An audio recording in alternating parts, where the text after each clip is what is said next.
Hello everybody, my name is Benjamin Bloom and welcome back. About 2 minutes since the World Cup finished, the football season starts all over again. I know there was a friendly last week, but I have just witnessed my first game of the season, or of the pre-season. I have just witnessed Barnet 0, Ipswich Town 1 in a pre-season friendly here at the Hive, which was not really buzzing. There was sort of 900 people in there, but typical pre-season friendly fare. I won't go into forensic detail like I normally do, but I will tell you what we've learned from today. So the last game I actually saw was the playoff final for League One, Rotherham versus Shrewsbury, and Paul Hurst was in the dugout for that, and this is the first time I've seen Paul Hurst take charge of an Ipswich Town team. They lined up with Bielkowski in goal, freshly Ipswich's highest paid player now, in a kind of blend into the background type goalkeeper jersey. It's not going to put off many forwards, I don't think. Josh Emmanuel, first time we've seen him for a while. He was on loan at Rotherham all of last season. He was in at right back. Kenlock left back. Chambers with Wolfenden partner him at centre half. Everybody knows Ipswich need a new centre back. Will they have one before Milton Keynes on Tuesday? Surely they'll have one before West Ham on Saturday. We will find out. It's a 4-2-3-1. Downs and Skews. Downs back from Luton on loan were the two holding players. The row of three was Ward to the right. Waghorn in the 10 position, despite all of these constant links with him away. Roberts, new guy, first time I've seen him. Jordan Roberts down the left. Freddie Sears up front on his own. Shall I say the Barnet players? Cousins, Alexander, Reynolds, Robson, Adams, Sparks, Taylor, Fonguk, two trialists, and Payne. They kind of played a 4-1-4-1, a fairly sort of tight version of what Ipswich were playing. Barnet are in the National League. They're 3 divisions below Ipswich, so you would expect, if both teams played well, Ipswich to win this game, and they did. They won the game. I'm not saying they played well. 4 minutes in, Robson, the centre-half for Barnet, goes out, and Sweeney comes in, a huge centre-half, but actually ended up being Barnet's best player. Might be worth looking out for. I don't know anything about him, how old he is, but he looked quite good, actually. The first thing I noticed about Paul Hurst's team is in possession. Forward go the fullbacks, very wide, very high, Emmanuel and Kenlock, and the midfielders drop in. We didn't see that a lot, so the lines of the team change a lot. What I will say is Skews is easier to pick up when he comes really deep, because a forward can kind of start picking him up there. So maybe they need to work on actually getting Skews in between the lines there, because often the Barnet forward was able to come back when Skews came really deep. 12 minutes in, Chambers, awful back pass, don't know what he was doing. Trialist number 2, clear through, bad miss by him, embarrassing all round. Chambers looked a bit rusty there. Given away on the edge of the box on 17, Roberts, who was generally quiet, he reads it, gets the first touch, he's in, he's into the box, he should score, smashes it with his right foot. It goes just wide, could have been 1-1 after 17. Nice play by Barnet, crossed in by Sparks. Kenlock, I think he knew what he was doing. He thighs it, but we all, sharp intake of breath, thought, is this going to be an own goal? Thighs it just wide. A bit of chaos from a long flow. Good turn by the trialist. It's Wolfenden, last-ditch interception. Doesn't, he kind of gets his body in the way, draws a foul. So Barnet not playing badly. Emmanuel getting a lot of possession. He's obviously learnt to do lots of step-overs. Rotherham looked fairly comfortable on the ball, very direct. Wolfenden half robbed and half fouled by the other trialist. Chambers bails him out as he drives into the box. Waghorn gets a free kick. Well, he doesn't win the free kick. Emmanuel won the free kick. He's about 20 yards out, right on the edge of the box.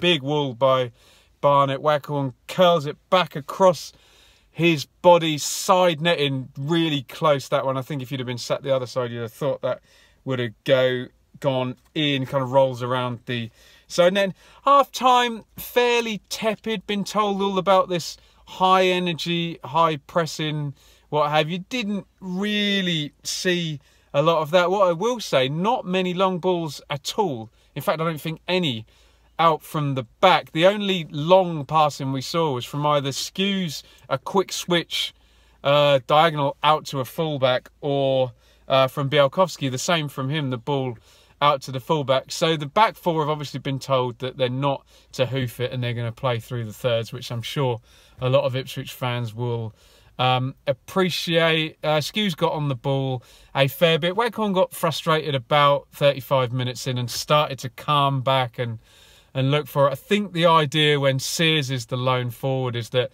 he stretches in behind, but there wasn't much. It was very friendly pace. There wasn't much in the way of direct balls in behind. So Sears and Roberts were both quiet. I think Ward got on the ball a fair amount and Skews got on the ball a fair amount, but not much doing. So at half-time, Paul Hurst, he takes Downs off, puts Nydam in, he takes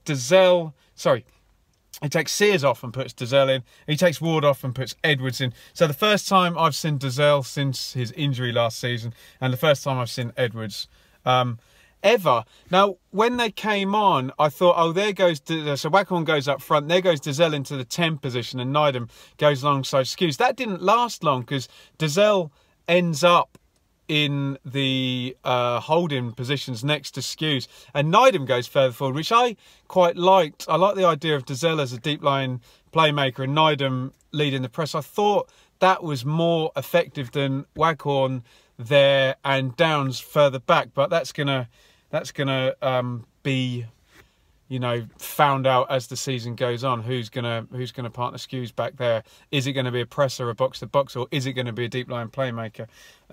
Whichever. It's lovely to see Dazelle crunching 50-50 on 51. Everybody winces. Nydam goes down. He's holding his leg. Skews goes over. He's down for about a minute. Up he gets. Everyone breathes a sigh of release. Mr. Trialist cuts in and sticks the ball into the car park, smashes it way over. Waghorn free kick out wide, half cross, half shot. I think it's going in the top corner. Good save by Cousins there. Tips it over the top. Gherkin comes in for Bart, so Bart plays a full hour. And I won't go over the Barnet substitutions. They make loads and loads of them. On 65, Edwards and Roberts switch wings. I'm glad I noticed, because the first thing Edwards is going to do 1 minute later from the left wing now, so it's inverted wingers, is going to assist the goal. So Edwards picks it up on 66. He's about 35 yards out. He runs the fullback. I'm saying to myself, have you got a left foot to cross it? He takes him on, he goes outside him, he cuts back in, he doesn't need the left foot. Great run by Kenlock, outside to in. We said the fullbacks were high the whole game. Kenlock, great first touch to put the ball ahead of him. Nice finish low into the corner. So two things to say. First of all, Edwards gets an assist with the dribble and the pass inside. Good to see him stretching the game and dribbling, something we didn't see. Second thing is to say that we've got advanced fullbacks and that Kenlock is getting forward and receiving the ball. And the third thing to say is that Paul Hurst made a tactical change, and within 1 minute we got a goal from it. So I don't know if any of those things are worth reading into, but certainly all salient points about that goal. Edwards has got the bit between his teeth. He gets into the box, shoots right-footed, and that one's blocked out. And I have to say, the last 20 minutes of the game is just a whole spate of substitutions. So Spence, Clements, and Baba and Falami come in for Chambers, Emmanuel, Kenlock and Roberts. Barnet make a load of substitutions. There is a big chance for Barnet on 86. Quick free kick, slid down the left. It's crossed in for Sweeney, who I was impressed with. He has to score. He must have closed his eyes. I think Gherkin put him off. He's like right in the centre of the goal. Doesn't get anything on the header. Glances it, hits the post and goes out wide. That was an 86. Should have scored. Right at the end of the game, 92 minutes stoppage time. Nydam robs Sweeney. Keep your eye on this. I'm going to say this all season. Waghorn is going to score from 40 yards, whoever he's playing for this season. We saw him try it loads. Nydam plays him in and he goes for the long-range chip. I think the keeper had it covered, but it lands on the roof of the net. So, things to think about. I learned... I'm not going to say I learned nothing, but I learned very little today watching this. It was a fairly relaxed tempo to the game. We know Hurst likes to play a 4-2-3-1. We learned that the fullbacks are going to bomb very, very high, and that there's not going to be these direct balls into the corners and into the front. So that probably bodes well for those people who wanted to see change of style for the past few years. I thought Skuse was coming too deep at times, needs to find a position between the lines, but certainly his passing was not the get it, knock it, 6 yards, hold your position that we're used to. So I think people will enjoy Skuse a bit more this season. What's going to be interesting, who is going to make up this midfield? Downs in the first half didn't really get going, I have to say. And I agree with those who say that he and Skuse take up a lot of the same positions. Roberts missed a good chance and was fairly quiet, but I wouldn't like to judge somebody on one game. Sears didn't get into the game. Waghorn got a bit frustrated. Ward looked fine. He gives energy down that right-hand side. I was more interested in the second half. Nice to see Andre Dazelle, who is a very elegant footballer to watch. There's definitely something there. I hope he can stay clear of injury. I love the way he moves about and tries difficult passes, and just kind of lovely footballer to watch. Really looking forward. Is he going to be a number 10 or is he going to be a deep line playmaker? I don't know. Let me know in the comments which you think would be best. Where does Emir Hughes fit in? Possibly further forward in that 10 position. Nydam looks sharp. I like the look of him, but more is going to become clear this week. Is Waghorn going to stay? When is the centre-half going to arrive? Is it going to be Tilt from Blackpool? We will find out. Who's going to make up this midfield? Who knows? Milton Keynes on Tuesday. We'll probably find out more. Would love to know what you think in the comments about some of the subjects I've brought up. I think we know a fair amount of the first team. I think we know what the system's going to be, but there's a few little nuances in there that we're yet to find out that will become clear leading up to August the 4th. Follow me on Twitter at Benjamin Bloom. Hit me up in the comments. It's lovely to be back. And are we going to Milton Keynes on Tuesday? Why not? Are we going to go to Milton Keynes on Tuesday? Yeah, so we'll see you on Tuesday after the game. Thank you very much for watching.